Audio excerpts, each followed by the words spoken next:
마리아가 이르되 내 영혼이 주를 찬양하며 내 마음이 하나님 내 구주를 기뻐하였으면 그의 여종의 비천함을 돌보셨음이라. 보라 이제후로는 만세의 날을 복이 있다 일컬으리로다.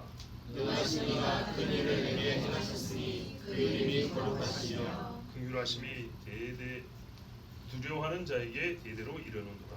그의 발로 힘을 보이사 마음의 생각이 교만한 자들을 드셨고 권세 있는 자를 그 위에서 내리치셨으며 비천한 자를 높이셨고 죽는 자를 좋은 곳으로 내리셨으며 쩌쩌는 곳으로 내리셨다.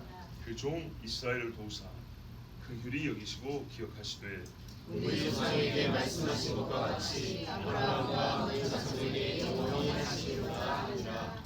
마리아가 석 달쯤 함께 있다가 집으로 돌아가니라. 아멘. 마리아의 찬송 전에 성탄 전에 설교한 기억이 있습니다. 그리고 어쨌든 지금 우리는 누가복음을 다시 강의하고 있기 때문에 이 말씀을 한 절씩 깊게 또 부지런히 살펴볼 것인데, 오늘은요 이 마리아의 찬송 전체를 통으로 읽고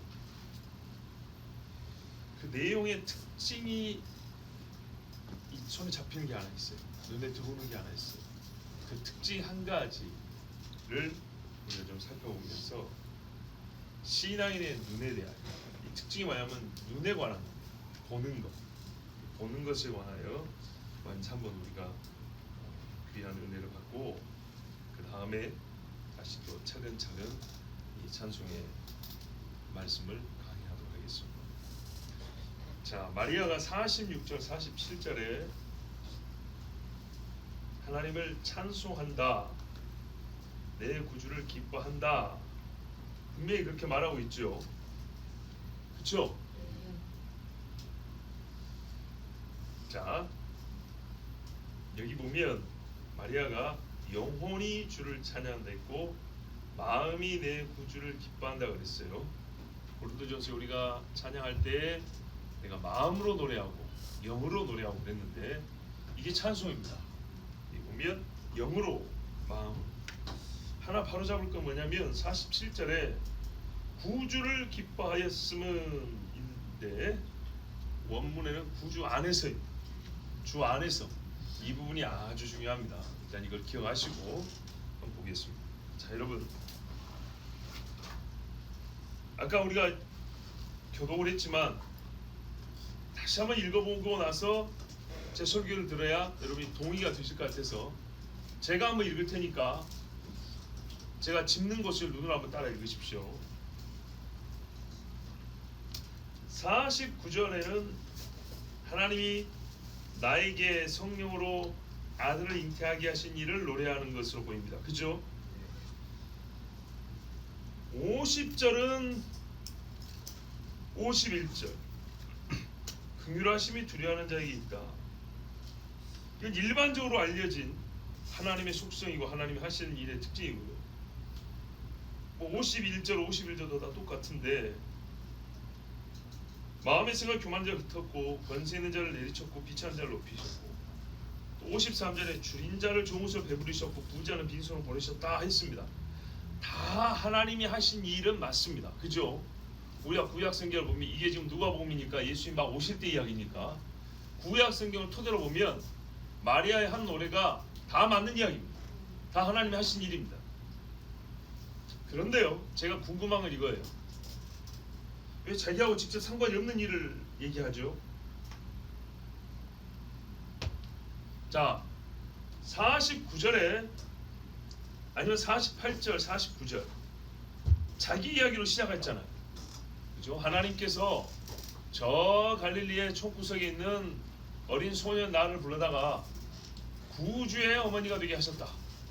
이 한 주제를 집중해서 노래하면 훨씬 더 깊어질 것이고, 이 한 가지 주제만 가지고도 많은 얘기를 할 수 있어요. 그리고 우리 보세요. 십자가 하나를 가지고도 찬송이 몇 곡이 만들어졌는지. 그런데 갑자기 우리 마리아가 자기하고 상관없는 일, 물론 하나님이 하신 일이지만 우리가 뭐 입만 열면 하나님 하신 일을 1에서 100까지 다 꼭 읊어야 되나요? 그건 아니잖아요. 미리암이 홍해를 건넌 다음에는 홍해 사건을 주제로 노래를 했어요. 뭐 잘못된 거 있습니까? 아니죠. 뭐 평생 그것만 불렀다는 게 아니고 지금 홍해 사건을 경험했기 때문에 지금은 그걸 노래하는 시간이에요. 드보라가 시스라와 야빈을 이긴 다음에 가나안에 거기 전쟁 말이죠. 그런 다음에 뭘 노래했습니까? 그 전쟁에 관해서 하나님이 하신 일을 노래했어요. 아, 늪지대에 빠뜨리고 말이야. 철병거가 있으면 뭐하냐? 하나님이 그 철병거의 바퀴를 빠뜨려가지고 꼼짝도 못하게 하셨다. 그래서 우리가 약하지만 이기게 하셨다. 하늘의 별들, 저 천상에 있는 것들을 사용하셔서 우리 군대를 도우셨다. 직접 경험한 일을 가지고 하나님을 노래했어요. 맞죠? 아, 맞잖아요. 그렇게 하면 되는데 마리아의 노래는 말이죠, 사뭇 넓어요. 넓다라고 좋은 게 아니라 이게 저한테는 하나의 의문이었다는 겁니다. 사실 찬양 자체가 아주 긴 찬양은 아니에요. 그런데도 갑자기 자기 일은 이만큼 얘기하고 남의 일을 이렇게 많이 얘기하고 있어요. 다 하나님의 일이긴 하지만 좀 의문이었어요. 아, 기분이 좋아서 그런가 보다. 기분이 좋으면 폭넓은 찬송이 가능하냐? 그렇지도 않죠. 예. 사람마다 다르지만 기분이 좋으면 이것도 저것도 다 좋고, 또 다르게 기분이 좋으면 그 좋은 것을 깊게 파고들어서 조금이라도 더 알리고 싶은 사람도 있는 것이고. 자, 여러분, 그래서 이 찬양의 특징을 제가 오늘 먼저 여러분에게 하나 좀 풀어 이해를 시켜드리려고 하는 겁니다. 이 영적인 눈에 관한 겁니다. 이게 뭐냐면 우리가 한 가지 사건이지만 그 사건을 통해서 하나님의 권능과 인자와 지혜를 깨닫게 되면 만물과 만사가 새롭게 보이는 겁니다. 만물과 만사가 새롭게 보입니다. 새롭게. 기존에 내가 알고 있던 지식이 재해석됩니다. 내가 분명히 모은 지식을 쌓아가지고 있었거든요. 근데 이거를 창고에 쌓아놨는데 이거 풀어가지고 다시 정리해보니까 옛날 모양이 아니었는데 내가 잘못 알고 있었던 게 있어요. 바울 이야기를 굳이 언급 안 해도 아시겠죠? 예, 바울이 율법 지식을 버린 게 아닙니다. 율법에 대한 관점이 새로워진 겁니다. 이해가 새로워진 겁니다. 하나님이 신명기 말씀을 안 했는데 했다고 내가 오해했구나, 그 말이 아닙니다. 살인하지 말라, 나무에 달린 자마다 저주를 받았습니다. 예, 이 말씀들의 깊은 의미가 깨달아졌다는 얘기입니다.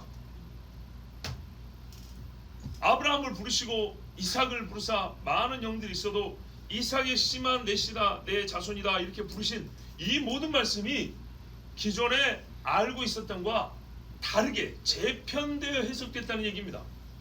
우리 유대인만의 이야기가 아니라는 것이 깨달아졌다는 얘기입니다. 쌓여있던 경험도 있습니다. 많은 경험을 했는데 재정리되고 사건들마다 역사하시는 하나님의 손이 보입니다.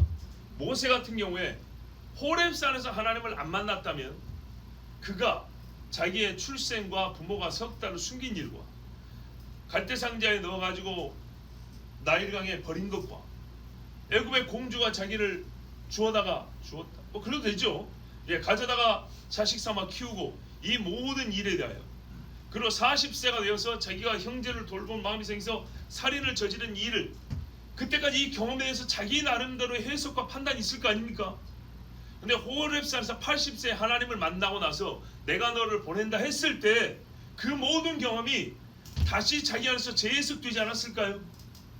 자기 경험이지만 이 경험, 내 경험이지만 내가 이 경험에 대하여 판단하는 바가 있지만, 호렙산에서 하나님의 음성을 듣고 지팡이가 뱀이 되고 뱀을 집었더니 지팡이 되는 이 일, 술 집어넣었더니 문둥병이 걸리고 다시 넣었더니 깨끗해지고, 이 일을 경험하면서 가시떨기 나무가 불이 붙었으나 타진 아니한, 화력은 있으나 연소되지 않는 이 엄청난 가운데 하나님의 음성을 들을 때 80년의 인생에 대하여 기존에 자기가 보고 판단했던 모든 것이 재편되고 새롭게 이해가 됐을 것입니다. 그 새롭다는 것은 하나님의 섭리 안에 있다는 것입니다. 그러니까 내가 남과 나는 나 모세가 아니라 나 모세는 하나님 안에 있다는 겁니다. 안에. 바울이 하나님 안에서 자기를, 우리가 보세요. 주 안에서. 아까 마리아가 어때요? 주 안에서 기뻐했다 그랬죠. 우리가 주 밖에서 찬양을 30년 해도 주 안에서 처음으로 한 곡을 부르고 나면 기존에 내가 찬양했던 것이 미안하지만 꽹과리 속에 불려왔다는 것을 깨닫게 되는 것처럼. 그러면 어떻게 해요? 지금부터 찬양이 뭔가 한번 말해보려면 내가 그 전에 찬양 강사했다 하더라도 예수를 진짜 만나고 천군천사 같은 찬양을 한 곡을 불러본 다음에 그렇게 하나님을 만난 다음에 찬양을 강의하면 강의가 완전 달라지겠죠. 교재를 덮고 얘기를 할 수 있겠죠. 그렇게 되는 겁니다. 한 번의 사건이지만 하나님을 만나는 사건을 경험하면 지식과 경험이 다시 풀어져서 재편, 재해석, 재정리되는 겁니다. 야복강에서 야곱이 하나님을 만나 씨름한 전후는 또 다른 겁니다. 마리아에게서는 나이가 비록 많지는 않지만 그와 같은 체험이라 이런 말이죠. 자, 또는요 뒤죽박죽 되었던 판단들이 있습니다. 우리가 유보시켜놓은 거 이건 잘 모르겠어 하고 그냥 미뤄둔 것들이 있습니다.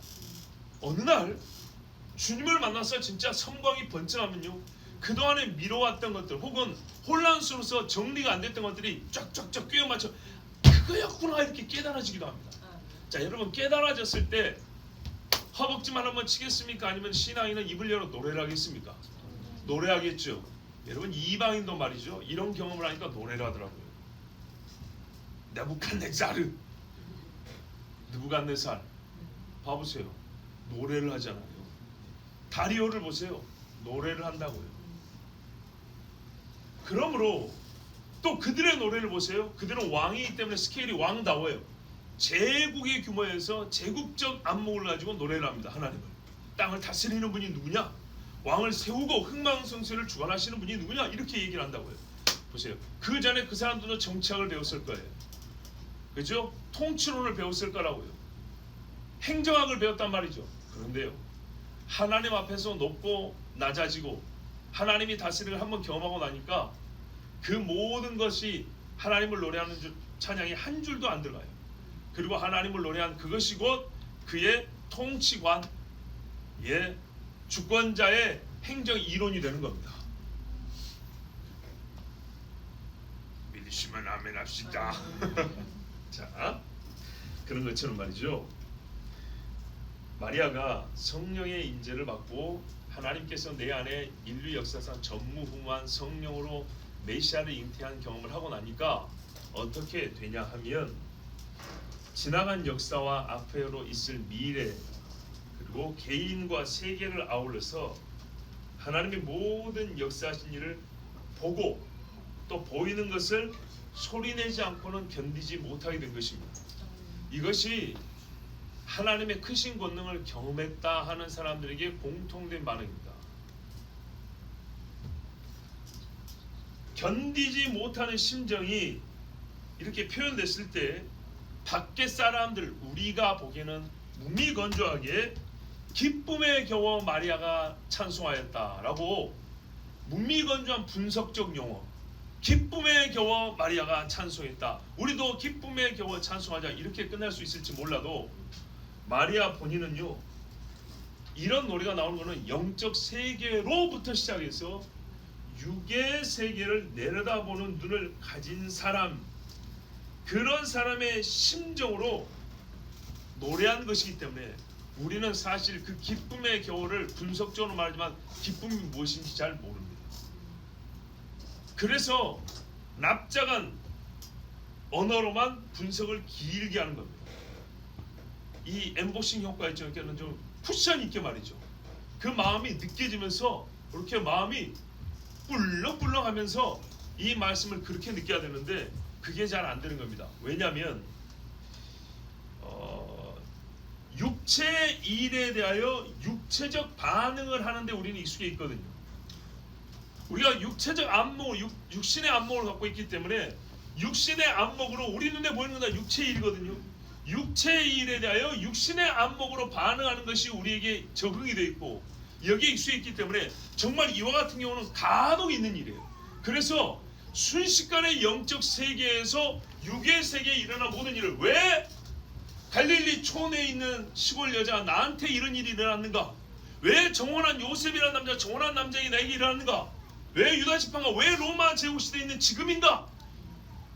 이 모든 것이 하나님의 시각 시점에서 단번에 깨달아진 사람은요, 이거를 사람들에게 무미건조한 육신의 눈에 맞춰서 설명할 필요도 없지만 그게 불가능해요. 가능하겠어요? 바울이요 3,000층에 올라간 일을 가본 적이 없는 사람한테 이해를 시키려고 해도 안 되죠. 그래서 다 조금만 얘기하는 거예요.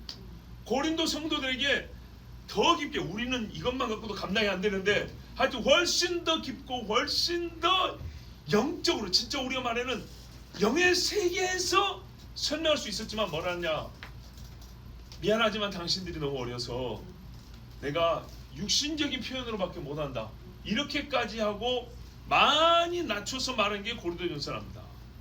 그러니까 마리아에게 지금 일어난 일은, 자 보세요, 사람 중에 유일하게 하나님의 하늘에서 품은 뜻이 순식간에 한 사람에게 직접 지금 이미 이루어져서 역사가 시작이 됐어요. 이거를 내가 경험을 하는 사람이에요. 이 경험이 되었을 때 나에게 있다가 아니라 그 경험은요, 이렇게 말 그대로 체험이 되고 있잖아요. 뭐라고 얘기를 해야 되지? 자 보세요. 지금 저 남자하고 저 여자는 서로 저하고 연애하고 있다 이거고요. 실제로 연애를 하고 있을 때 그 심정하고 이거 비교가 됩니까? 안 되죠. 저 두 사람 결혼하고 있네, 좋겠다 이거고요. 진짜 결혼식에 올라가 얼굴 빨개져 있는 신랑 신부의 그 마음, 이거 완전히 다른 거죠. 그래요. 마리아는 지금 경험 중이에요. 하나님의 성령이 임해서 자기 속에 메시아를 잉태하여서 메시아를 잉태한 어머니로서 삶이 시작이 되어버렸다고요. 이런 경험을 한 사람이 밖에서 보기에는 쫓겨난 것이 어디서 이상한 짓 하고 애기 뱉네 이렇게 볼 줄 모르냐, 이거는 육의 눈이고요. 이 아이는 완전히 하나님의 시각으로 자기 안에 일어난 일을 보고 있기 때문에 이런 체험이 되고 있는 사람의 눈으로 이제 사방을 둘러보면 새롭게 보인다는 겁니다. 기존에 알고 있던 역사 시간에 배웠던 아브라함과 이삭과 야곱의 이야기가 역사 시간에 시험지 답안지 채우는 그 정도가 아니라 진짜 마치 내가 지금 경험하고 있는 일처럼 경험적으로 깨달아진다는 얘기입니다. 놀라운 얘기죠. 그래서 한편 자기 일도 아닌 이야기가 나오는 거예요. 우리가 정말 하나님의 성령이 충만하면 하나님의 환상으로 홍해 바다를 쫙 보여주면 내가 지금 경험하는 암병이 떠난 것인데도 이 사람의 찬양은 하나님께서 위대한 권능으로 나의 병을 다 제거하여 주셨습니다, 할렐루야 하면서도 오 홍해 바다에서 이러면서 찬송이 나온다는 거예요. 죽임 이상한 놈 조리나네. 그게 아니에요. 내 몸에서 의사도 불가능한 이 죽을 병을 떠나보내시는 이 경험이 되는 순간에는 말이죠, 하나님의 권능이 역사하고 있잖아요. 그 권능이 이 심장과 간과 위장에서 역사할 때는요, 눈에도 역사하는 거라고요. 영적인 안목이 열린다는 얘기입니다. 그래서 장래와 과거가 다 보이는 거예요. 여러분, 사울 같은 왕도 말이죠, 어땠습니까? 나귀 쳐들어 왔다가 사무엘을 만나가지고 성령이 임하니까 그도 예언을 하고 왔다 그러잖아요. 그런데요, 마리아에게 하나님께서 우리는 성령 충만하면 참 이것도 하나의 고정관념인데 깨야 될 거예요. 자꾸 성령 충만하면 미래 예언만 생각하거든요. 우리가 성령이 없어서 지나간 역사를 개떡같이 해석한 게 얼마나 많은지 아세요? 성령의 감동이 없어서 2000년 3000년 전에 기록된 말씀을 이해하지 못한 게 얼마나 많은지 아세요? 성령의 감동이 있으면 과거의 역사가 똑바로 보이는 거예요. 바울에게 일어난 일을 다시 한번 말한다. 성령의 역사가 있으니까는 3500년 전에는, 그때 당시는 1500년 전에 기록한 모세율법이 제대로 이해가 되는 거 아닙니까? 베드로가 성령의 역사가 있으니까 뭐래요? 미래를 말하기 전에 과거 이야기를 먼저 했다고요. 1000년 전에 다윗이 예언하기를, 요엘이 예언하기를 이러고 설교를 했단 말입니다. 그래요. 그러므로 마리아에게 성령의 역사가 있으니까 어떻게 해요? 과거에 하신 일을 지금 명하는 거예요. 전부 다 50절부터 51절까지는 이미 하셨던 일이라고 그랬잖아요. 이미 하신 일 기록으로 우리가 무미건조하게 알고 있죠. 하나님 그런 분이시가 아니라 이게 마치 자기가 지금 메시아를 잉태한 체험을 하고 있는 것처럼 경험적으로 마치 현장에서 체험하는 사람인 것처럼 그렇게 이게 보인다는 겁니다. 그래야 어떻게 해요? 정확하게 이해가 되는 거죠. 그러니까는 비천한 적이 없고 항상 높은 데만 있는 사람은 가난하고 천한 사람의 마음을 이해합니다. 이해하는 거예요? 못하는 거예요? 못하는 거죠. 예, 이해해보려고 마음을 기울이긴 하지만 이해는 안 됩니다. 그 성의는 일단 고마워요. 그러면 안 되는 겁니다. 그런데 이와 같은 노래는요, 마치 내가 직접 체험한 것 같은 그 영적으로, 그러니까는 몸은 지금 체험하고 있지 않은데 이 영적 시각이 열리고 그걸 보게 되면 마치 몸으로 거기서 현장에 체험한 같은 느낌이 온다 그 말입니다. 자, 우리가 환상을 보면 그 환상은 예정에 있었던 일이나 미래에 있을 일을 보여주는 겁니다. 미래에 현재에 일어날 일입니다. 나는 것을 잠시 땡겨서 그냥 눈으로만 보는 겁니다. 근데 사도 요한이 요한계시록을 보세요. 그 땡겨서 눈으로만 보는 것이지만 아직 피부로 체험하는 건 아니지만 얼마나 감격에 겨워 말을 합니까? 그 현장에 있는 것과 같이 성령의 능력이 그래요. 마리아가 지금 체험하고 있는 것이 바로 그런 것입니다. 그러니까 우리가 이 찬양할 때 기쁨에 겨워 성령이 충만하여 기쁨에 겨워 마리아가 노래했습니다. 그 바로 분석에 들어가면 성령이 충만한 사람은 하나님을 이렇게 높입니다. 그렇습니다. 하나님은 크신 팔로 교만한 자들 흩으셨습니다. 이렇게 바로 들어가면 건조하고 건조한 것들을 계속 마른 곡식만 창고 2개, 3개 채우는 것밖에 안 된다고. 실제로 체험하는 영의 체험이 있는 사람의 눈이 열린 그런 세계관으로 보지 아니하면 이 말씀들이 정말로 우리 마음에 들어오지를 않습니다. 우리는 여기서 그래서 하나를 배우는 겁니다. 세계관이 넓어지는 것. 그러니까는 철학자들이나 인문학자들이 많은 세계관이 아니라 신앙인의 진짜 신앙적으로 세계를 바라보는 눈이 넓어지는 것은요, 영의 밝아짐으로부터 시작한다는 겁니다. 많은 믿음의 사람들이 하나님께서 영의 세계를 열어줄 때 육의 눈이 열린다는 것을 우리가 깨닫습니다. 사도들이 다 그랬습니다. 그들은 이 땅에 살면서 다 자기들의 세계관을 갖고 살았습니다. 유대인으로서 또는 어부로서, 세리로서, 율법학자, 바리새인으로서 또는 이방인, 열심당원으로서 자기들만의 세계관이 다 있었습니다. 그렇죠. 그거 한 자리 못 모읍니다. 열심당하고 바리새인은 어떻게 모아요? 생각을 해보세요. 세리하고 갈릴리 총부하고 어떻게 한 자리 모으냐고요. 밥 한 끼 먹기도 어렵습니다. 근데 그들이 마음이 일치하여 한 형제가 된다. 불가능한 얘기입니다. 근데 그렇게 하는데 시간 많이 걸렸습니까? 아니죠. 예수님이 오라 할 때 바로 왔죠. 오라 할 때 바로 왔는데 예수님이 관점 바꿨습니다. 예를 들면 내가 지금까지는 물고기를 잡는 어부였지만 이제부터는 사람을 낚는 어부가 되게 하리라. 뭔 뜬구름 잡는 소리 같지만 이거는 완전히 관점이 다른 거죠. 그리고 그 한마디에 왔습니다. 그래요. 그래서 영의 밝아짐으로부터 사람의 세계관이 전환되고 넓어진다는 얘기입니다. 엘리사벳의 인사말을 듣고 이렇게까지 확신에 차고 기뻐 노래한다는 것은 솔직히 언뜻 이해가 안 됩니다. 그러니까요, 내가 힘들어 죽겠는데 옆에서 나를 신나게 노래해준다고 해서 갑자기 기분 좋아져가지고 막 찬송이 나오냐 그 말이죠. 안 나옵니다. 엘리사벳의 노래, 엘리사벳의 인사는 내 안에 일어난 일에 대한 확신을 내준 것입니다. 그걸 결정적으로는 마리아에게 엘리사벳의 인사말을 들을 때 보세요. 둘이 만났을 때 세례 요한에게 하나님의 성령의 충만함이 있었죠. 마리아에게도 동시에 성령의 충만함이 임재했던 겁니다. 엘리사벳도 마리아를 보고 임신했다 소리를 못 들었는데도 불구하고 바로 알아버렸죠. 그렇죠? 그리고 모태에서 세례 요한도 뛰었고, 그렇다면 이쪽에만 하나님이 성령의 충만함을 주고 마리아한테는 안 줬을까요? 둘이 만나게 하신 이유는 둘 다 성령의 위로와 교훈을 얻게 하려 하심인 것인데, 그래요. 마리아도 이때 동시에 성령의 충만함을 받은 겁니다. 말씀의 근거 아까 읽었죠. 46절 47절 내 영혼이 주를 찬양하며 내 마음이 하나님 내 구주 안에서 기뻐했으면. 그래서 안에서란 말이 중요하다는 얘기예요.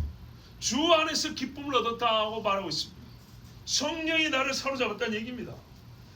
그래서 마리아에게는 이와 같은 놀라운 인식의 전환이 있었고 영적 통찰력이 마치 기존에 이미 자기가 경험이나 한 듯한 그렇게 하나님의 영적 세계에 대한 안목을 가지고 보는 대로 감동되는 대로 하나님을 노래할 수 있었던 것입니다. 그래 우리가 뭔가 새로운 사고를 주입하려고 해서 잘 안 됩니다. 성령의 단답식으로 말하면 성령의 임재인데요. 성령의 임재로만 그렇게 하지 말고 하나님께서 우리의 영적인 안목을 넓혀주시고 영적인 시력을 아주 강하게 하여 주사 꿰뚫어 볼 수 있게 해주십시오. 이러면 우리가 기존에 경험했던 것과 앞으로 있을 일과 개인과 조직과 공동체 세계에 이르기까지 하나를 보면 열을 하는 놀라운 통찰력을 얻게 됩니다. 우리가 세상에서도 그러잖아요. 야 이거 하나 배우니까 이쪽 분야 이제 다 알겠다. 그런 말을 가끔 하는 데 있죠. 그거는요 같은 평면에서 분야만 다를 뿐이에요. 근데 영의 안목이라는 것은 위에서 아래를 내다보고 아래 땅속까지 꿰뚫어 보는 것이기 때문에 이거는 완전히 다른 겁니다. 그래서 마리아 같은 노래가 나옵니다. 제가 지금 전제가 뭐라고요? 이런 노래는 괜히 기분 좋아서 하는 게 아니고 실제다 그 말입니다. 근데 갑자기 이런 실제가 마리아에게 일어난 것은 말 그대로 영적인 안목으로 육적인 세계에 과거에 있었던 일과 미래에 있었던 지금 꿰뚫어 보아서 그의 인식이 완전히 바뀌었다는 것인데 결정적으로 이렇게 가능한 건 성령의 충만함이 있었기 때문이다입니다. 여기까지 듣고 우리는 하나님께 성령의 충만함을 구하되 성령이 충만하여서 하나님 우리가 기쁨으로 노래하게 해주셔야만 할 것이 아니라 가사의 내용을 보세요. 과거에 하나님 지금까지 해오셨던 일에 대해 내가 잘못해서 한 것이 있고 잘못 알고 쌓아놓은 것들이 있으면 이거 다 풀어가지고 다시 정리하고 다시 해석하여 내가 바로 알고 하나님을 노래하게 해주세요. 미래의 예언에 대하여 내가 들었지만 아직 혼란하고 이해되지 못한 것들이 너무 많습니다. 성령이여 나에게 임하여 주사 하나님께서 처음에 계획하신 그 시각 하나님의 그 계획한 지혜로 내가 예언서를 읽게 하여 주셔서 깨닫게 하시고 보게 하여 주시옵소서. 그리고 여러분 찬양해 보세요. 구원하심이 보좌에 계신 하나님과 어린 양에게 있도다. 이 노래가 완전히 다르게 불려질 겁니다. 자, 그런데요 하나님은 모든 일을 순서가 있고 절차를 두고 행하게 하십니다. 그게 하나님의 일하시는 방식입니다. 뿌리지 않고 거두게 하는 법이 없어요. 사람이 하시는 일에 있어서. 자, 그러면 우리가 이 전 단계를 볼까요? 물론 하나님의 주권적 섭리로 이 여인들에게 은혜를 베푸셨는데 은혜를 베풀고 할 때 어떤 이는 받는 자가 있고 받지 않는 자가 있어요. 그렇죠? 인간에게 있어서 하나님의 은혜를 받는다. 수용의 의사표시는 뭐냐면요. 뭘까요? 아멘이죠. 근데 아멘은 순종입니다. 순종. 잘 보세요. 이 영적 통찰력은 배움과 경험으로부터 점진적으로 증가합니다. 조금씩 증가합니다. 그래서 교육도 필요한 겁니다. 바울이 가르친 것처럼 필요합니다. 그렇지만 오늘 이런 경우처럼 결정적 순간에는 단순간에 주어지기도 하는데 이 단순간에 주어진다 할지라도 이게 밑도 끝도 없이 그냥 하나님이 너 받아 그렇게 던져주지는 않습니다. 어떤 원리가 파악이 되냐 성경 읽다 보면 순종입니다. 순종으로부터 시작할 때가 있습니다. 즉 순종으로부터 새로운 영적 안목이 주어지고 보는 눈이 완전히 달라지고 입술 고백이 변화됩니다. 예를 들어 볼까요? 나아만이 아람의 대장군입니다.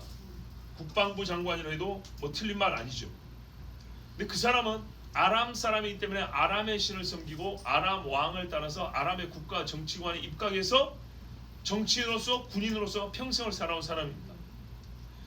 나병 환자입니다. 그래서 이 나병을 낫기 위해서 그들의 의학적 혹은 종교적 주술적 모든 것을 다 해봤을 겁니다. 안 됐습니다. 그런데 나았습니다. 어떻게 나았습니까? 순종. 내용이 뭐냐고 순종의 내용이. 요단강에 가서 목욕도 해라 소리도 아니에요. 그냥 풍덩풍덩 7번 해라 소리 했어요. 그것도 하기 싫다 그랬어요. 그렇죠? 분명히 하기 싫다 할수. 왜? 내가 체면이 있고 내가 권위 있는 장군인데. 그래서 돌아가려고 했는데 부하들이 권했죠.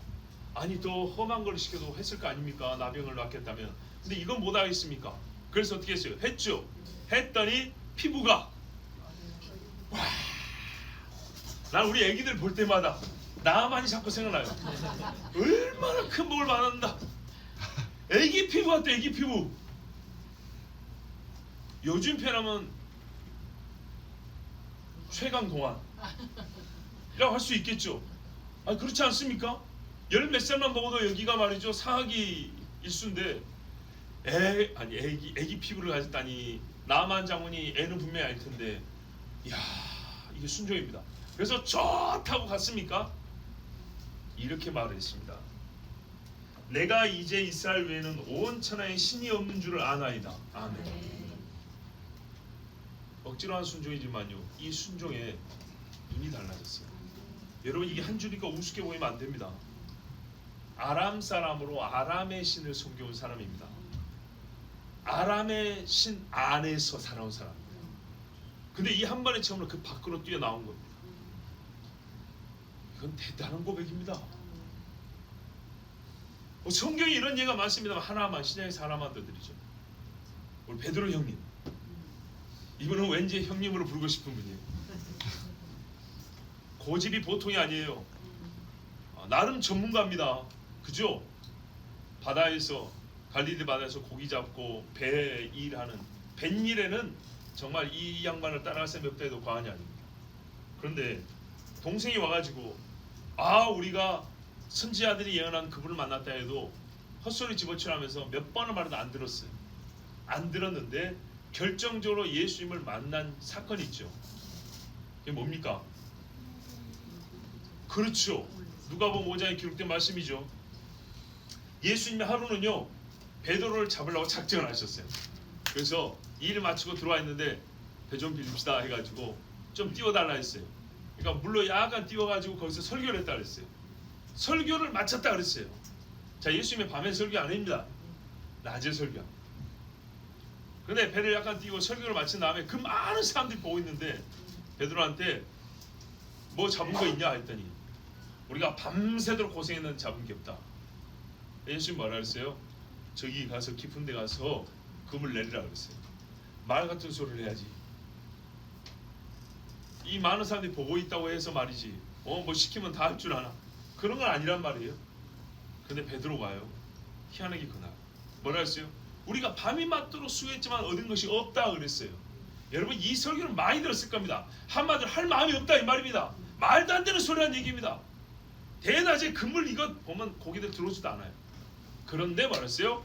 말씀에 의지하여 그물을 내리리이다 그랬어요. 그러고 난 다음에 고기를 잡았죠. 그물이 찢어질 정도로 잡았다 했습니다. 그런다면 어떻게 했어요? 밥맛이 나눕시다. 오늘 많이 잡았는데 뭐 팔아가지고 10분의 1 내가 성경비로 보태주지 그랬나요? 아니요. 바로 엎드렸어요. 주여 나는 죄인이로소이다. 나를 떠나소서. 언제 죄 이야기했습니까? 고기 잡는 거하고 죄하고 뭔 상관이죠? 이렇게 연결이 되는 겁니다. 이제 앞에 했던 말씀 이해되시죠? 영적 세계에서 육의 세계를 보면 내가 경험하고 있는 일에 대해서 재해석이 되는 겁니다. 본질을 보인다는 거예요. 본질. 그 속이 확 들어가 보인다는 거예요. 즉 예수님을 만나고 보면 100사람 1000사람이 얘기한 거하고 다른 오직 한 가지 진리의 한 길이 보인다는 거예요. 그것을 고백을 안 할 수가 없어요. 그래서요 마음으로 믿고 입으로 신하여 보는데 반드시 신하게 돼 있어요. 말이 하고 싶어서 담을 수가 없어요. 지금 이 사람들 다 보고 있습니다. 아까 한번 창피당했죠. 물고기 못 잡는다 했는데 잡았으니 1차 창피당했죠. 근데 스스로 한 번 더 부끄러워지기로 작정했어요. 나 죄인입니다. 나를 떠나주십시오 그랬어요. 자, 여러분 이 말이 그냥 고기 많이 잡았다고 기분 좋아서 나온 말 아니죠. 그러자 예수님이 그를 불렀습니다. 내가 사람 낚는 어부가 되게 하리니 나 따르라 했더니 어떻게 해요? 이 고기 잡는 걸로 인생의 비전과 꿈을 삼았던 사람이 이거를 다 놓고 그냥 따라왔답니다. 순종해서 성령의 임재로 말미암아 영의 세계로부터 육의 세계를 보는 눈을 얻게 되고, 그때 하나님의 부르심에는요 거여갈 수 없는 하나님의 확 사로잡으심이 있어요. 그리고 그때 나오는 고백은요 진짜 한마디 한마디가 찬송, 한마디 한마디가 하나님의 영광에 합당한 존귀의 시인들이에요.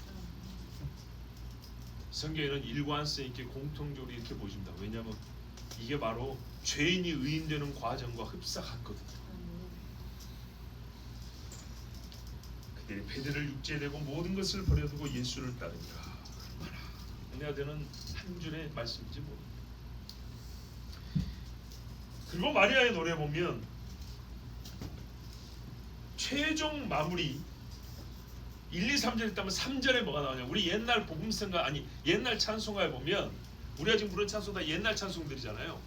꼭 마지막 절에 하면 재림이나 천국 소망 이야기가 나와요. 예, 마지막 때 이야기가 한 줄씩 꼭 가사로 들어가 있어요. 그것처럼 이스라엘 사람들이 노래 부르는 걸 보면 다 확인해 보지 않았지만 어떤 걸 확인할 수 있냐면 이스라엘에 하나님이 인자를 베푸시고 약속을 주시고 그걸 이루시는 일에 대한 그 찬송들이 꼭 들어가 있어요. 마리아도 마찬가지입니다. 54절 56절에 그종 이스라엘을 도우사 긍휼히 여기시고 기억하시되 우리 조사에게 말씀하신 것과 같이 아브라함과 그 자손에게 영원히 하시리로다 하니라. 아멘. 그래서 우리가 이스라엘을 보면 세계가 보인다 그랬죠. 왜 남의 나라 종교냐? 아니에요.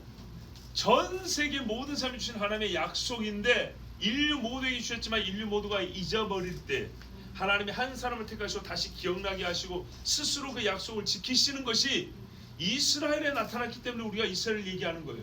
근데 그게 실제니까 역사를 봐야지. 그죠? 꿈속에서만 이루어진 게 아니라 밥 먹는데 그게 일어났고, 전쟁할 때 하나님의 약속을 지키셨고, 기근 중에 풍년 중에도 하나님이 그 약속을 대대로 지켜왔단 말이죠. 그걸 우리가 이름하여 역사라고 그러잖아요.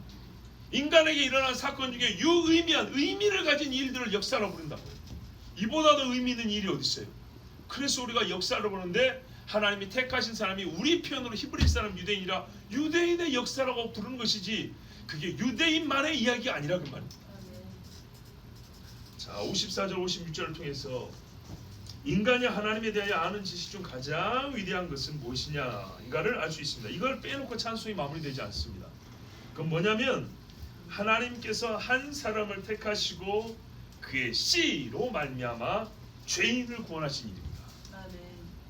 그리고 이 일을 하심에 이게 중요합니다. 하나님은 미리 사람에게 약속을 하십니다. 자, 보세요. 하나님이 한 사람을 택하시고 그의 씨로 말미암아 죄인을 죄에서 구원하시는데 아무 말 안 하고 할 수 있어요. 아무 말 안 하고.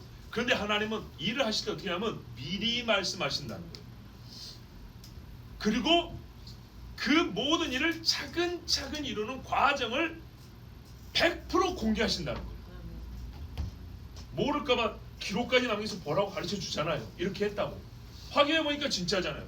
땅을 파보니까 성경 기록된 그대로 나 있고, 길을 찾아보니까 동네 이름을 보니까 성경에 나온 동네 이름이 그대로 있고, 사람 인물이 그대로 있고, 내가 약속한 것을 이렇게 철저하게 이뤘다고, 철저하게 지켰다고. 하나님이 이게 그래서 언약의 하나님이라고 그러죠. 하실 일을 결과만 주는 것이 아니라 미리 사람에게 이렇게 하겠다고 약속을 하고 그거를 하나하나 지키시고 완성 성취하시는 하나님입니다. 이래서 하나님은 신실하실 뿐만 아니라 우리를 구원하시되 자기의 의로우심을 나타내셨습니다. 우리의 찬양의 절정과 결론이 이것입니다. 모든 그리스도인은 하나님을 찬양함에 있어서 가장 고음에다가 둘 것이 뭐냐, 가장 그 곡의 아름다운 꼭대기에 둘 것이 뭐냐면 언약의 하나님이 약속을 이루신 것. 그리고 내용으로 볼 때는 그리스도 예수의 죽음과 부활과 승천과 재림, 즉 예수님 이야기가 그래서 모든 찬양의 가장 높은 부분에 들어가는 겁니다. 멋지죠. 이 아가씨라고 해야 되나 아줌마라고 해야 되나 이제는 아줌마로 해야겠죠. 이 마리아 참 멋지죠. 이게 사람의 생각으로는요 짧은 시간에 만들 수 있는 찬양이 아닙니다. 하나님의 영으로 주신 건데 믿는 여자에게 복이 있도다 그랬죠. 보세요. 믿는 여자에게 얼마나 큰 복이 임했는지. 아들을 낳아도 복이지만 복은 선포될 때부터 시작이 되거든요.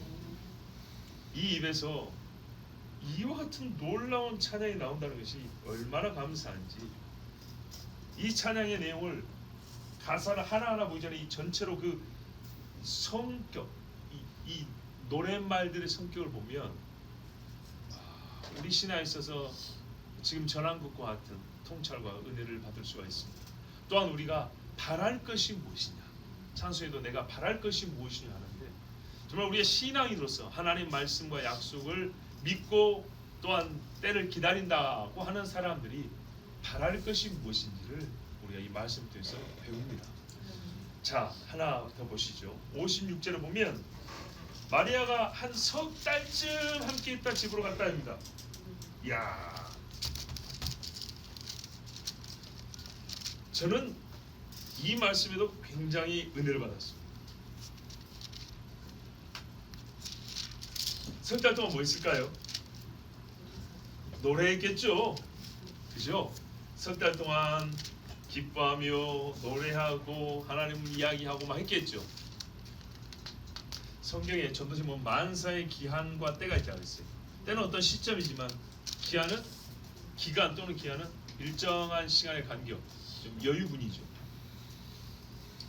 마리아는요 임신 초기입니다.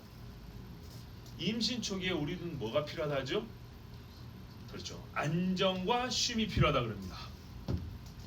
석 달 동안 가장 영으로 교통이 되는 거의 비슷한 체험을 합니다. 이와 같은 영적인 안목을 갖고 있는, 먼저 엘리사벳이 노래를 했지 않습니까? 정말 표현하자면 나하고 똑같은 사람하고 석 달을 함께 있었어요. 이보다 더 좋은 쉼과 안정을 얻을 수 있는 시간이 어디 있었을까요? 없었겠죠. 그래서 하나님이 꼭 석 달 머물러 있다 가겠대. 그리고 이 시간 동안에 충분하게 하나님을 노래하고 하나님 앞에 기도하고 이후에 있을 일에 대하여 영적인 준비를 할 수 있도록, 예, 그렇게 시간이 됐습니다. 준비할 때요 갈릴리에서 혼자 골방에서 기도하는 것보다 엘리사벳이 같이 석 달을 같이 기도한 게 얼마나 좋았을까요? 그리고 엘리사벳이 어떻게 해요? 이제 막달이 되어 갑니다. 그러면 둘이 대화할 때 또 세례관이 속에서 방방 뛰었겠죠.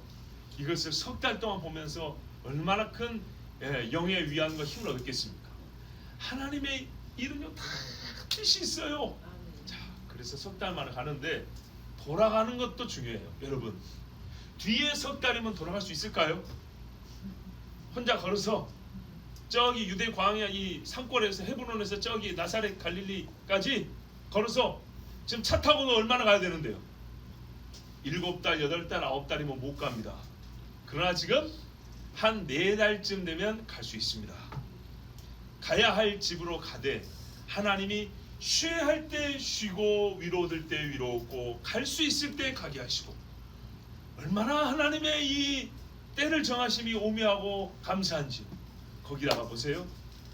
이제는요 누구에게 이 이야기를 전해줘야 돼요? 그렇죠, 남편 요셉이죠. 남편 요셉한테 이야기를 전해야 되는데, 여러분 같으면 천사 만난 이야기만 하겠어요? 엘리사벳하고 함께 있었던 이야기도 함께 하겠어요? 그렇죠. 마리아도 믿음을 갖게 하기 위해서 천사가 뭐냐면, 야, 애 낳지 못한다고 하던 엘리사벳도 지금 6달이 된다 이렇게 말했죠. 이것이 마리아에게도 격려가 됐죠.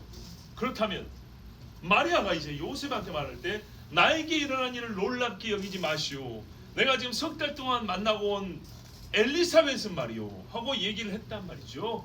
그러면 요셉에게 할 말도 준비가 되어 있으며 엘리사벳이 함께 신앙에 대화하고 또한 예언적인 말씀을 해 주었을 때 그것들이 하나하나 요셉에게 믿음을 불어넣어 줄 수 있는 말로서 마리아가 준비된 그 말을 입에 담고 가슴에 담고 갔으니 얼마나 많은 도움이 됐겠어요.